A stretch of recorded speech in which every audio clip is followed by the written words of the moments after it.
சற்று முன் கிடைக்கப்பெற்ற மிக மிக முக்கியமான செய்தி ஒன்று வெளியாகியிருக்கு. விஜய்க்கு மிரட்டல், தமிழகம் அதிர்ச்சி.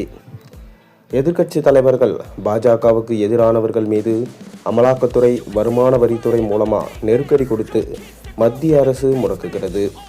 ஊழல் வழக்குகளோடு இருக்கிற எதிர்க்கட்சியினரை பாஜகவில் இணைத்துவிட்டால் அந்த வழக்குகள் கிடப்பில் போடப்பட்டு காலப்போக்கில் அது காணாமல் போகிறது. கிட்டத்தட்ட ஊழல் அழுக்குள்ள அரசியல்வாதிகள் பாஜக என்கின்ற வாஷிங் மிஷின்குள் போய்விட்டாலே அவர்கள் மீதுள்ள ஊழல் கரை போய்விடும் என எதிர்க்கட்சியை சேர்ந்த பல முதல்வர்கள், முக்கிய தலைவர்கள் பாஜக மீது குற்றச்சாட்டுகளை முன் வச்சுட்டு வராங்க.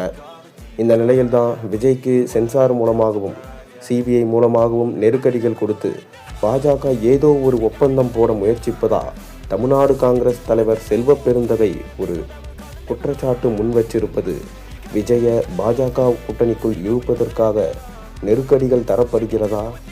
திமுகவுக்கு செல்லும் சிறுபான்மை வாக்குகளை பிரிக்க விஜய் மூலம் பாஜக திட்டம் போடுகிறதா? கரூர் சம்பவத்தில் சிபிஐ விசாரணை ஆதாரங்களின் அடிப்படையில் தான் நடத்தப்படுகிறதா? பெரும் எதிர்பார்ப்பை ஏற்படுத்திய விஜயின் கடைசி படம் சென்சார் பிரச்சனைக்குள் சிக்கி பொங்கலுக்கு வெளியாகாமல் தள்ளி போய் கொண்டிருக்கிறது. மிகவும் சென்டிமெண்ட்டாக பார்க்கிற தனது கடைசி படத்துக்கான சிக்கல் விஜய்க்கு அழுத்தத்தை கொடுக்க கரூர் பெருந்துயர சம்பவ விசாரணைக்கு ஆஜராக சொல்லி விஜய்க்கு சம்மன் அனுப்பி வச்சாங்க. ஆரம்பத்தில் தன்னுடைய வழக்கறிஞர்கள் மூலம் கேள்விகளுக்கான பதில்களை தரலாமா என விஜய் கேட்டதாகவும் அதற்கு நேரில் தான் வர வேண்டும் என சிபிஐ அதிகாரிகள் கராராக சொல்லிவிட்டதால் 12ஆம் தேதி காலையில் டெல்லி சிபிஐ அலுவலகத்தில் ஆஜரானார் விஜய். 7 மணி நேரம் விஜயிடம் நடத்தப்பட்ட விசாரணையில் அவரிடம் கிடுக்குப்பிடி கேள்விகள் கேட்கப்பட்டதாக தெரிகிறது.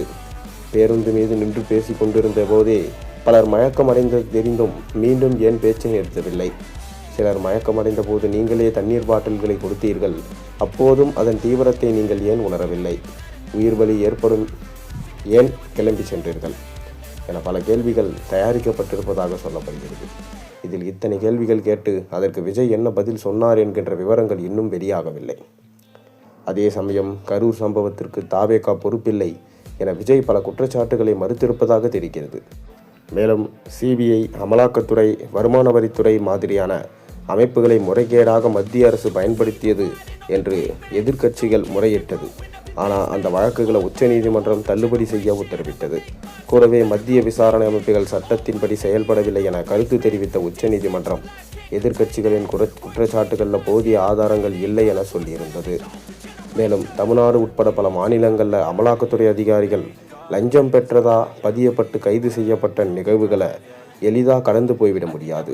மத்திய மாநில அரசுகளின் கட்டுப்பாட்டில் இருக்கிற விசாரணை அமைப்புகளும் புலனாய்வு துறைகளும் குற்றங்களை தடுக்க பயன்படுத்த வேண்டும் என எதிர்க்கட்சிகளையும் தனிநபர்களையும் பழிவாங்கவோ பணிய வைக்கவோ பயன்படுத்தக்கூடாது என்பதே எல்லோருடைய கோரிக்கையாகவும் இருக்கிறது.